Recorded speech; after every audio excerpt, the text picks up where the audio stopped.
Assalamualaikum warahmatullahi wabarakatuh. Bismillahirrahmanirrahim. Alhamdulillahirabbil alamin wassalatu wassalamu ala asyrafil anbiya wal mursalin sayyidina maulana Muhammadin wa ala alihi washabbihi ajmain. Amma ba'du. Alhamdulillah, pada hari ini dapat kita bersama-sama untuk mendengar tazkirah yang bertajuk drone menurut perspektif Al-Quran. Apa itu drone? Ianya bukanlah yang dimasukkan dengan peralatan yang boleh terbang dengan alat kawalan jauh, tetapi drone ialah suatu akronim yang diilhamkan oleh Allah Subhanahu Wa Taala kepada pengarah pendidikan negeri Johor, Cikgu Haji Azman bin Adnan, dan seterusnya diwawarkan sebagai prinsip kerja warga pendidikan negeri Johor. InsyaAllah pada hari ini kita bersama-sama nak melihat drone ini dari perspektif Al-Quran. Adakah ayat-ayat Al-Quran yang menyokong tentang drone ini? Baik, kita lihat pertamanya di database berasaskan data. Bagaimana Al-Quran menerangkan kepada kita seawal penciptaan Adam alaihissalam. Ketika Allah menciptakan Nabi Adam alaihissalam, malaikat tertanya-tanya, kenapa Allah menciptakan Adam alaihissalam ini? Apakah kelebihannya? Kalau kami lagi bagus, kami dapat jaga bumi ini dengan baik. Tidaklah seperti kaum yang terdahulu yang sentiasa berperang dan berbunuhan dan menumpahkan darah. Dibimbangi makhluk yang baru ini, spesies Adam ini juga akan menumpahkan darah seperti spesies jin yang terdahulu.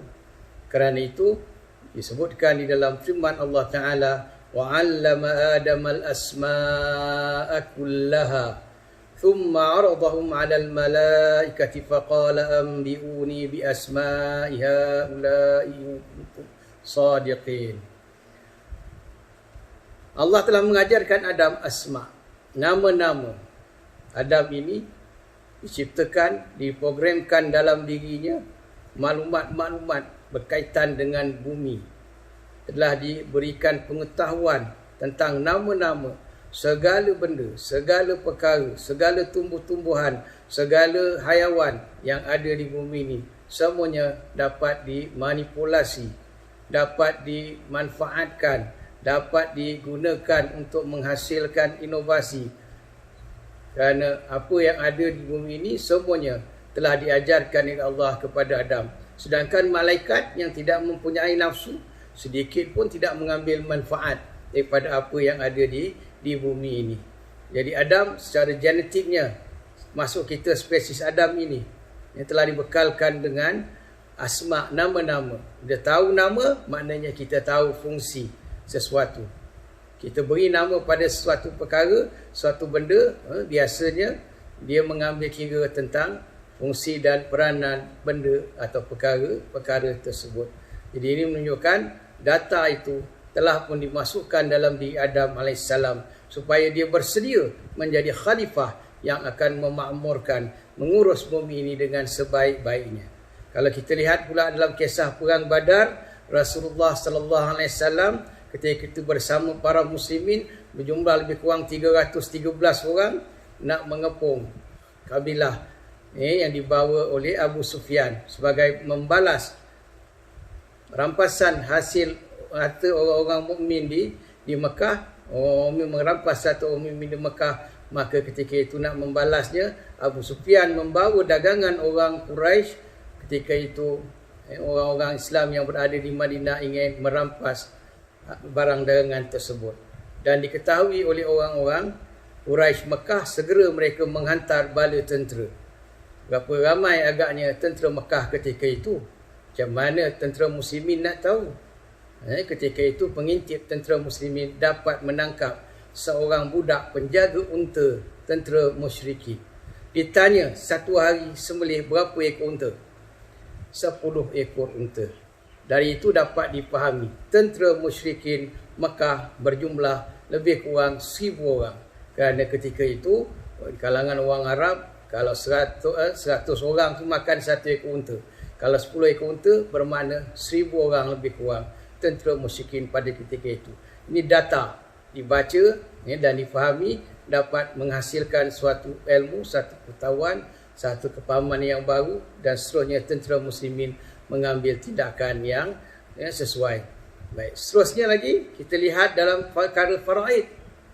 Jelas disebutkan pembahagian harta dengan persen yang sesuai untuk setiap pewaris-pewaris. Secara umumnya dibahagikan lidzakari mithlu hauzil unthayain. Orang lelaki dia akan dapat 2 bahagian wanita. 2 bahagian daripada wanita. Kalau wanita dapat 1/4, orang lelaki akan dapat 1/2. Jadi itu juga diperincikan dengan jelas dalam Al-Quran. Ini semua data. Barulah orang mukmin senang nak membahagikan harta pusaka. Tak perlu nak bergaduh, tak perlu nak bertengkar dalam menyelesaikan permasalahan harta pusaka, kerana telah jelas disebutkan dalam Al-Quran pembahagiannya.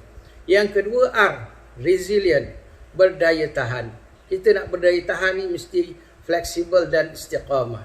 Dalam syariat kita yang tetap pada rukun iman dan rukun Islam. Pada perkara-perkara yang lain kebanyakannya fleksibel. Untuk urusan kehidupan kita di dunia ini kebanyakannya fleksibel dari segi hukum hakamnya. Kerana itu syariat kita sesuai sehingga ke hari kiamat, sesuai diamalkan di mana-mana negara oleh mana-mana bangsa sekalipun. Yang kedua, istiqamah. Kalau kita tak ada istiqamah, kita tak akan ada berdaya tahan. Dalam Quran menyebut tentang istiqamah ini, innal ladzina qalu rabbuna Allah thumma istaqamu tatanazzalu alaihimul malaikatu alla takhafu wa la tahzanu wa abshiru bil jannati allati kuntum tu'adun. Orang yang berkata Tuhan kami ialah Allah, kemudian mereka istiqamah. Apa kesannya istiqamah ini? Menjaga iman ini. Tatanazzalu alaihimul malaikah. Malaikat-malaikat akan turun. Apa malaikat ni buat selain daripada mendoakan, mereka memberikan dorongan agar orang mukmin ini la takhaf, jangan takut, wala tahzan, jangan sedih. 2 perkara ni yang manusia tak suka, takut dan sedih. Jadi kita pastikan bila kita ada istiqamah, terutamanya dalam berpegang kepada ajaran agama kita, kita akan hilang sifat takut dan sedih ini. Wa abshiru bil jannah, gembirakan mereka dengan syurga. Itu balasan di hari akhirat. Tapi di dunia ini perbuatan ini dipuji oleh Allah Subhanahu Wa Taala, sehingga dihantar malaikat-malaikat untuk memuji, memujuk, mententeramkan hati manusia, hilang rasa takut dan rasa sedih bila dah ada sifat istiqamah, sifat ikhlas tadi. Orang tua-tua kita mengajarkan kisah kura-kura lomba lari dengan arnab. Kura-kura ni dah lah berat badan, pendek pula kaki, dah lambat jalan. Arnab pantas, tangkas, pasti dia akan menang. Tetapi arnab ini tidak berdaya tahan, penat pula di tengah jalan. Bukan penat kerana berlari, penat kerana berfikir, wah menang aku ni, kura-kura kalah punya, relax sekejap, fikir, jadi berangan, akhirnya terlena dia. Dan kura-kura yang istiqamah, berdaya tahan, dialah yang akhirnya memenangi perlawanan itu dan mencapai matlamannya. Oleh itu, dalam syariat kita juga menitik beratkan tentang program yang kecil, berimpak besar dan berdaya tahan. Nabi SAW menyebutkan, ahabbul amal ilallahi adwamuha wa in qalla. Sebaik-baik atau amalan yang paling disukai oleh Allah ialah yang berterusan walaupun kecil. Nabi mengajar kita nak berkasih sayang macam mana, nak dapatkan kasih sayang seumat Islam. Satu amalan yang sangat kecil dibuat secara berterusan, hebat kesannya. Afsyus salam bainakum, sebarkan salam antara kamu. Dengan beri salam tu saja sudah cukup untuk memupuk sifat kasih sayang sesama mukmin. Jadi tak ada keperluan untuk kita buat program yang besar, untuk buat program yang kita rasmikan secara besar-besaran, kemudian kita tidak ada sifat istiqamah, tak ada daya tahan. Lepas 3 bulan dia dah malap, masuk bulan keempat dia dah senyap, masuk bulan kelima dia pun lenyap. Tak ada manfaat kalau program yang tidak berdaya tahan. Jadi kita sebagai penjawat awam kena berusaha untuk memiliki daya tahan ini supaya kita dapat melaksanakan tugas kita dengan baik. Seterusnya, outcome oriented, berorientasikan keberhasilan. Kita buat kerja mestilah nak dapat hasil. Bukan sekadar nak selesai kerja kita. Inna Allah la yughayyiru ma biqaumin hatta yughayyiru ma bi anfusihim. Sesungguhnya Allah tak mengubah nasib sesuatu kaum itu sehingga kaum itulah yang mengubahnya sendiri. Kita yang kena tentukan ke mana kita nak berubah, dari mana hendak ke mana, bagaimana cara nak mencapainya. Itu diberikan peluang oleh Allah Subhanahu Wa Taala kepada manusia untuk berusaha dan berikhtiar. Dalam hadis Nabi sallallahu alaihi wasallam kita pernah dengar kisah Rasulullah sallallahu alaihi wasallam berpesan, kalau berlaku kiamat, ketika itu kat tangan kamu ada sebiji kurma, tanam biji kurma tu. Bila masa nak makan, tak sempat bumbur pun biji kurma itu. Tapi kita tanam tadi kerana ingatkan pesanan Rasulullah. Maka tanam yang kerana Allah itu meningkatkan takwa. Walaupun outputnya ni nampak tak memberi kesan, tak akan sempat hidup pohon itu, tapi dari segi outcome-nya tadi, iaitu akan dapat takwa. Kerana sebarang pokok yang kita tanam, sama ada dimakan oleh manusia atau binatang, hasilnya itu kita akan dapat pahala seumpama bersedekah. Baik. Jadi outcome ini kalau dalam konteks ibadah jelas disebut. Semua ibadah yang merupakan rukun Islam kita itu disebut dengan jelas outcome-nya, bukan sekadar pelaksanaan outputnya. Kita nak melaksanakan semayang, dari segi outputnya kita melihat Rasulullah semayang. Sallu kama ra'aitumuni usalli. Semayanglah kamu sebagaimana kamu lihat aku semayang.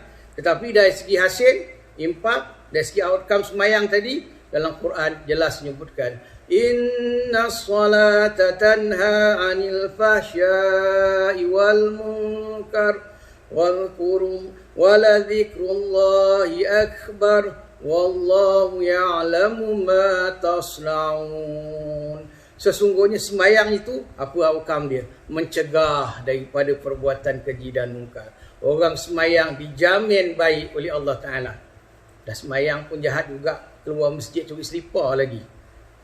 Kerana dipesankan supaya ambil yang baik-baik, tinggal yang buruk-buruk.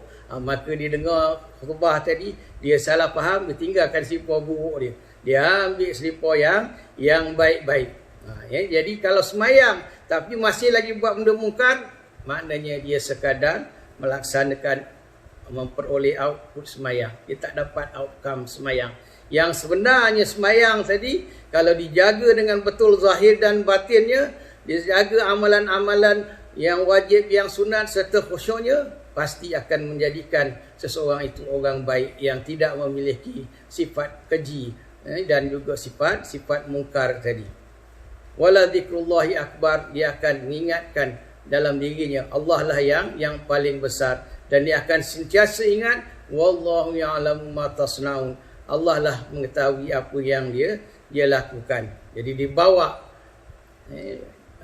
hasil kerja daripada semayang, khusyuk dalam semayang, dibawa keluar semayang. Itu outcome daripada semayang yang dikehendaki.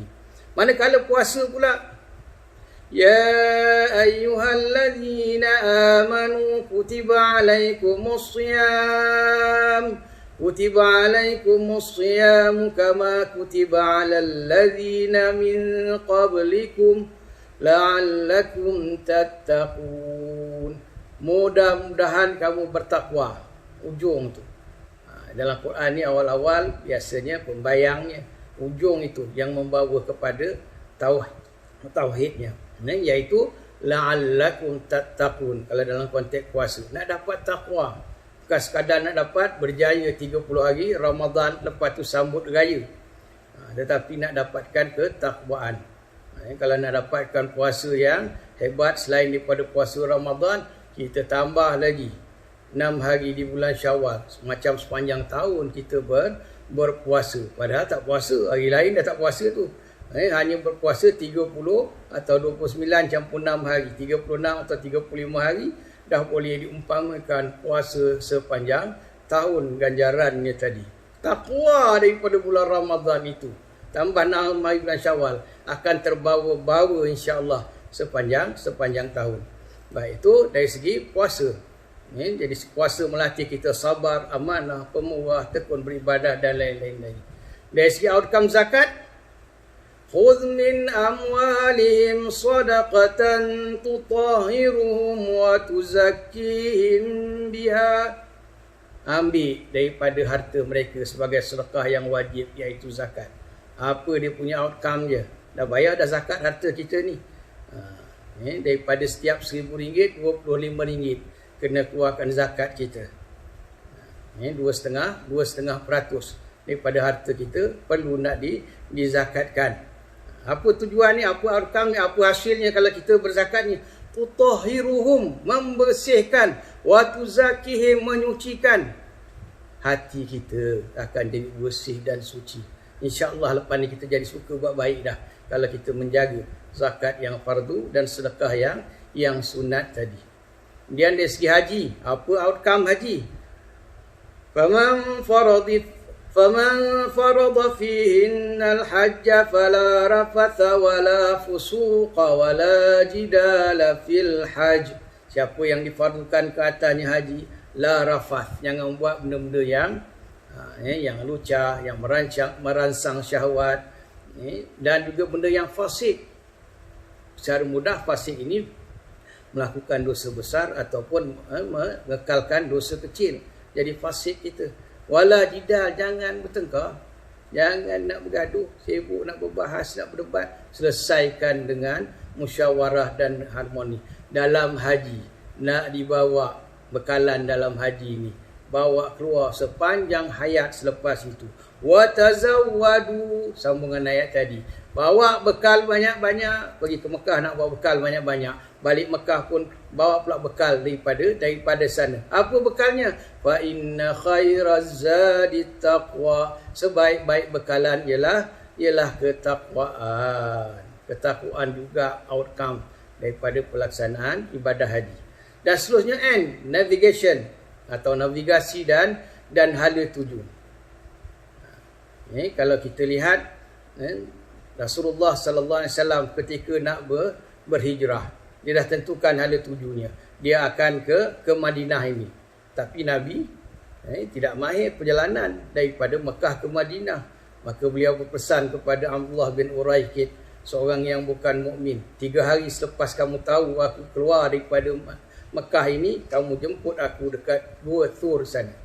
Mekah di sebelah selatan, Madinah di sebelah utara. Maka Rasulullah berundur ke Gua Thur yang di sebelah selatan sebagai helah untuk mengelakkan sangkaan orang musyrikin Mekah bahawa baginda menuju ke Madinah. Maka Abdullah bin Uraikid, bagaimana Abdullah bin Uraikid ini boleh mahir membawa Muhammad dan sahabatnya Abu Bakar melalui jalan yang bukan jalan biasa, melalui jalan yang mengikut hampir laut. Jadi Abdullah bin Uraikid ni ada kemahiran ilmu falak, ilmu astronomi. Navigasinya bukan GPS, tapi bintang yang ada di langit. Dengan melihat bintang, dia tahu sini arah Madinah. Ikut arah ni boleh sampai ke Madinah. Merentasi, menaik unta, menentasi padang pasir yang tidak ada sebarang penunjuk arah, berbukit bukau sampai ke Madinah. Kerana navigasi betul, hala tuju jelas. Baik. Kemudian dalam ayat Al-Quran ada lagi ayat yang sangat banyak kali kita ulang, 17 kali sehari sekurang-kurangnya. Ihdinas siratal mustaqim. Tunjukkan kami jalan yang lurus, yang boleh menjadikan kami beriman, mentauhidkan Allah, mengabdikan diri kepadanya dengan sebenar-benarnya. Ini juga kita minta hidayah. Minta Allah lah yang memberikan panduan kepada kita supaya kita sampai kepada mengenal dia dengan sebenar-benarnya. Kalau dalam tauhid ini navigasi. Ayat ini ayat navigasi untuk sampai kita kepada mentauhidkan Allah dengan sebenar-benar tauhid dan mengabdikan diri kepadanya. Jadi navigasi ini sangat penting juga dalam kehidupan mukmin, penting dalam organisasi menuju dan mencari jalan sampai kepada tempat yang dah dituju itu. Ada lagi ayat lain yang menjelaskan tentang kepentingan navigasi ini. Wa anna hadza sirati mustaqiman fattabi'uh. Inilah jalanku, kata Allah. Mustaqiman, lurus. Fattabi'u, maka kamu ikutlah. Wala tattabi'us subula fatafarraqa bikum an sabili. Kamu jangan mengikut jalan-jalan yang berbagai-bagai. Kalau dalam pendidikan, SKPMG 2, itulah standard kerja kita, itulah jalan yang akan menyampaikan kita kepada hala tuju pendidikan yang berjaya. Dengan niat untuk kita memaksimumkan keberhasilan, maka kita ikutlah SKPM G2 itu sebagai alat navigasi kita untuk sampai kepada matlamat tersebut.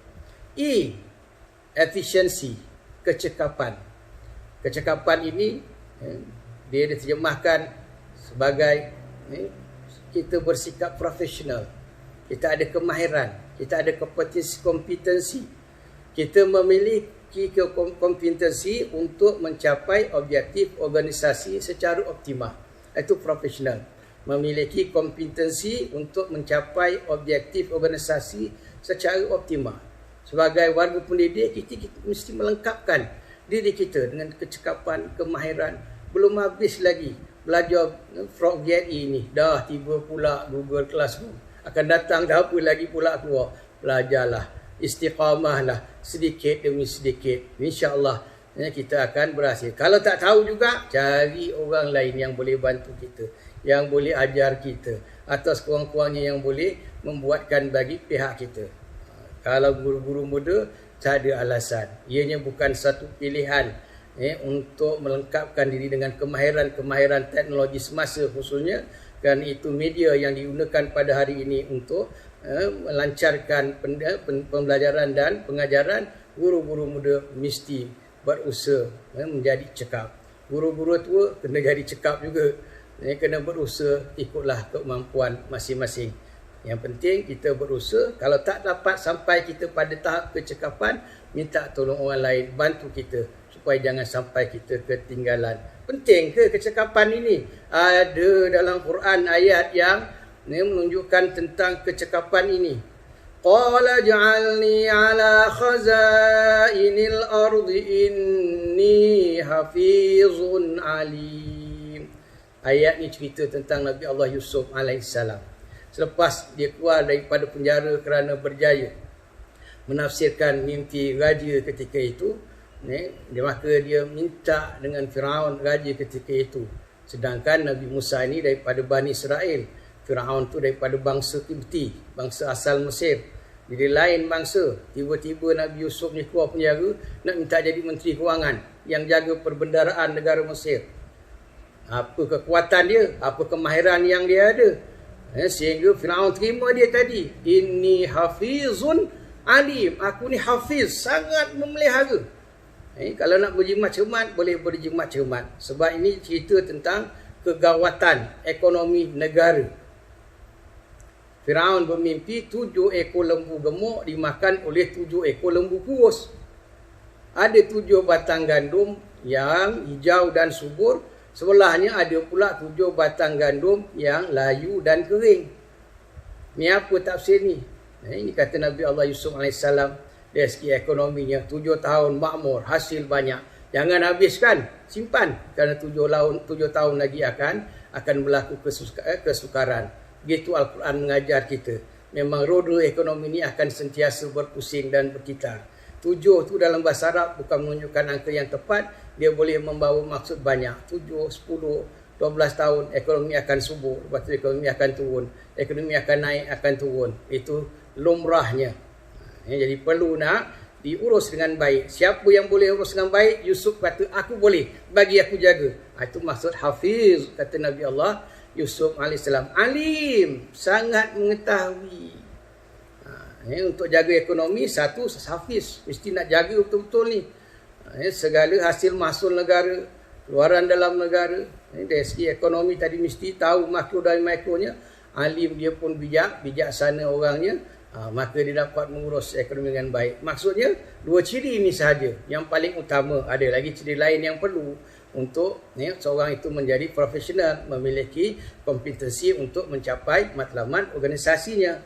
Tapi 2 ini antara yang paling utama. Hafiz, dia sangat berjaga-jaga. Dan yang kedua, dia memang alim, dia memang pandai, memang mengetahui. Dalam kisah lain, qalat ihdahuma ya abati istajirhu inna khaira man istajartal qawiyul amin. Berkata salah seorang daripada anak Nabi Allah Syuaib alaihissalam, yang ketika itu membawa Nabi Musa balik ke rumahnya, tunjukkan pada ayahandanya, ni upah orang ni, orang ni tolong tadi untuk menarik air bagi minum kambing. Dia ni kuat, kekuatan perlu dalam menternak kambing. Sebab ketika itu nak menarik qirbah, baldi yang menceduk air daripada dalam telaga memerlukan tenaga 20 orang manusia. Tapi Nabi Musa seorang je tarik, boleh naik baldi tadi, dapat air, kasih minum kambingnya. Kuat betul ni. Jadi kalau dalam kerja yang memerlukan kekuatan tenaga, maka sifat qawi ni sangat penting. Jadi untuk kita memiliki kecekapan yang bersesuaian tadi dengan diri kita, maka kita kena tahulah apa yang diperlukan oleh profession kita. Kemudian yang kedua, sifatnya al-amin, dia ni amanah. Nabi Musa AS ni amanah, baru sekali jumpa. Anak Nabi Syuaib tahu ni Musa ni amanah, jujur orangnya ni. Sebab dalam perjalanan Nabi Musa jalan belakang, dua anak gadis Nabi Syuaib jalan depan. Nabi Musa duduk belakang ni, tersipu-sipu segan pula. Ni dua orang anak gadis ni jalan ke depan, biar saya jalan depan, awak dua tunjuk arah. Itu antara ciri-ciri amanah, jujur Nabi Allah Musa AS yang dapat dipahami oleh anak Nabi Allah Syuaib AS.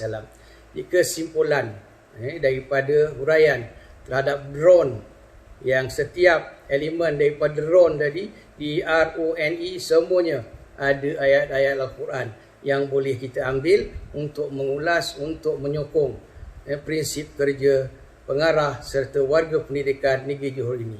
Kesimpulannya, marilah kita tambah baik prinsip dan budaya kerja kita yang kita dah bersetuju, ianya berasaskan drone. Bagaimana cara? Dengan kita perbaiki niat kita untuk melaksanakan tuntunan Al-Quran. Kerana apa yang diterjemahkan daripada drone tadi, semuanya ada huraian daripada Al-Quran. Nescaya akan bertambahlah keberkatan dalam usaha dan pekerjaan kita. Kita memang nak laksanakan drone kerana kita dah tahu dia ada dalam Al-Quran. Kita niat kita nak laksanakan Al-Quran melalui prinsip kerja drone ini. Yang kedua, semua perkara-perkara yang baik boleh kita dapati dalam Quran. Ada sahaja dalil dan galakannya dalam Al-Quran dan hadis Nabi SAW. Kerana memang prinsip agama kita ni untuk memaksimumkan kebaikan diri manusia. Dan kerana itu kita penting untuk meneliti kandungan Al-Quran. Meneliti kandungan Al-Quran itu disebut sebagai tadabbur. Kita membaca Al-Quran memberi output dari sudut pahala dan keberkatan. Dengan kita bertadabbur Al-Quran, dia memberi outcome dari sudut petunjuk dan peningkatan ketakwaan, insya-Allah. Jom tadabbur. Sekian. Assalamualaikum warahmatullahi wabarakatuh.